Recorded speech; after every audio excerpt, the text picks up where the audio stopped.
The last video in this set was talking about my trip recently from Brisbane down to Melbourne in a Tesla, dropping off a car for a long-term rental. This video I wanted to talk a bit more about a more typical journey when you might be driving to or from Sydney to Brisbane, or obviously Sydney to Melbourne. It's about the same, as you can see here, around about 900 k's, and that journey obviously would take you around about 10 hours in a Tesla. On the Tesla app, this is just a video I've made with our cars. You can obviously monitor everything that any of your cars are doing if you own multiple cars, and obviously see the odometer and what have you there from the app. That's just obviously some screenshots that I take from time to time of my cars.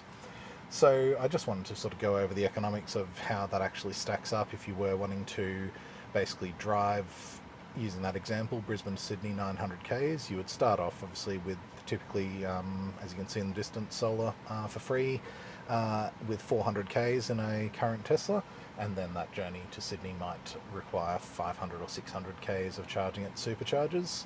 In general, every time you charge at a supercharger going from Brisbane to Sydney, you'll be stopping for 15 minutes every 200 k's, because the charging speed when you arrive at 10% is about 1,000 kilometers an hour with the current cars. I've done some numbers here, excuse me.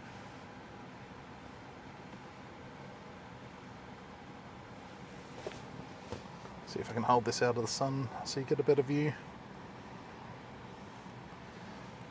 you can see that. If you were planning to fly, getting to the airport might take you an hour, waiting 2 hours for your flight, flying for an hour, getting your bags and taking a taxi from the airport might be another 2 hours. So you could be talking about a 6-hour journey from Brisbane to Sydney by plane, versus obviously your charging stops added to your driving is, if you're charging 800 kilometers, it's 4 15-minute stops, so a total of 1 hour charging time for the same journey.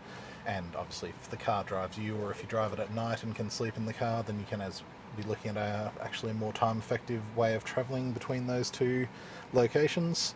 Cost wise, if you're charging 500 k's at the superchargers, that's going to cost you $50 for the journey, versus a flight could be about 150 per person. So again, it can actually work out much more economical if you are traveling as a family, but even as a single person traveling, $50 versus 150 to drive versus flying is certainly not a terrible deal in my opinion.